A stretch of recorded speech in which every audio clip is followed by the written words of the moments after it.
Hi friends, இன்னைக்கு நம்ம பார்க்க போகிறது ஸ்வீட் கார்னை வச்சு பக்கோடா கெபாப் செய்ய போகிறோம். இது செய்கிறது ரொம்பவே ஈஸிங்க. 10 நிமிஷத்துலேயே செஞ்சு முடிச்சிடலாங்க. இது எப்படி செய்யலான்னு பார்க்கறதுக்கு முன்னாடி என்னுடைய பேஜை சப்ஸ்கிரைப் பண்ணி வச்சுக்கோங்க.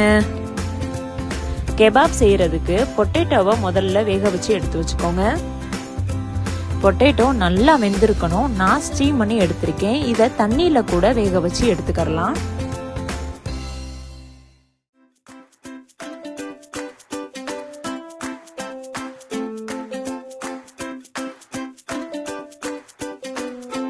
அடுத்ததா ஒரு ஃப்ரெஷ்ஷான ஸ்வீட் கார்ன் எடுத்துக்கோங்க. அதில் இருக்கக்கூடிய ஸ்கின் எல்லாம் ரிமூவ் பண்ணிட்டு கார்னை மட்டும் ஃப்ரெஷ்ஷாக எடுத்து வச்சுக்கோங்க.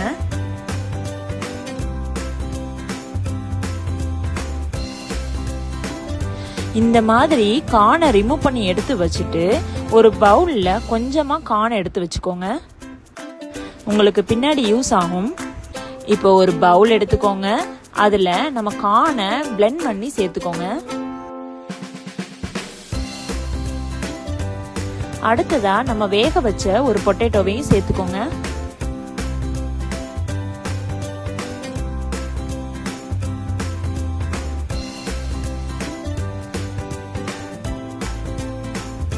பெரிய வெங்காயத்தை சின்னதா கட் பண்ணி சேர்த்துக்கோங்க.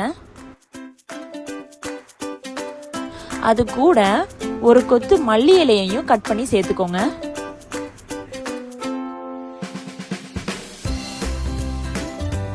கட் பண்ணி வச்சிருந்த இஞ்சியையும் மிளகாவையும் சேர்த்துக்கோங்க. ஊற வச்சிருந்த 1/2 கப் அவலையும் சேர்த்துக்கோங்க.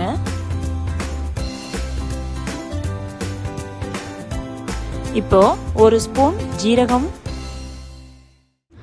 1 spoon garam masala, 1 spoon pepper powder இதெல்லாத்தையும் சேர்த்துக்கோங்க.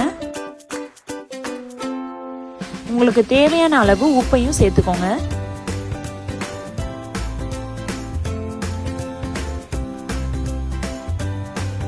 நம்ம ஆல்ரெடி பவுல்ல எடுத்து வச்சிருந்த ஸ்வீட் கார்னையும் சேர்த்துக்கோங்க. இந்த ஸ்டேஜ்ல 1 ஸ்பூன் அரிசி மாவு சேர்த்துக்கோங்க.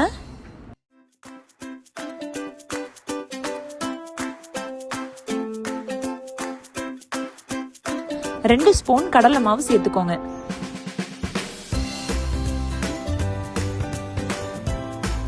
இப்ப இது எல்லாத்தையுமே சேர்த்ததுக்கு அப்புறம் கையை கழுவிட்டு நல்லா பிணைஞ்சு விட்டுக்கோங்க.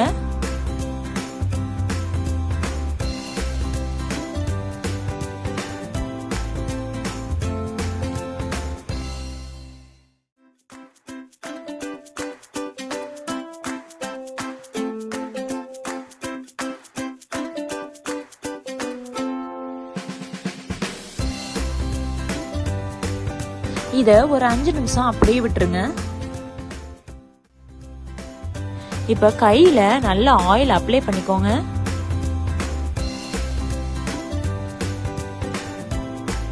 சால்ட் மட்டும் செக் பண்ணி பார்த்துட்டு சிக்கனுடைய லாலிபாப் மாதிரி ஷேப்ல ரெடி பண்ணி எடுத்து வச்சுக்கோங்க.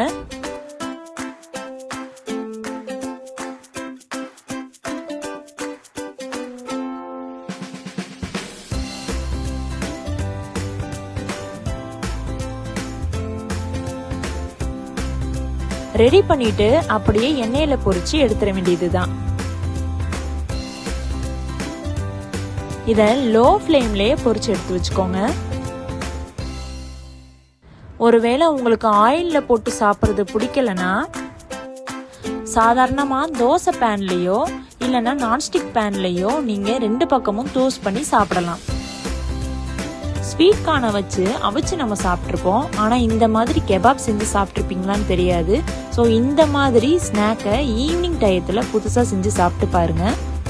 மேலும் ரெசிபிஸ் பார்க்குறதுக்கு என்னுடைய பேஜை சப்ஸ்கிரைப் பண்ணி வச்சுக்கோங்க. மிஸ் பண்ணிடாதீங்க.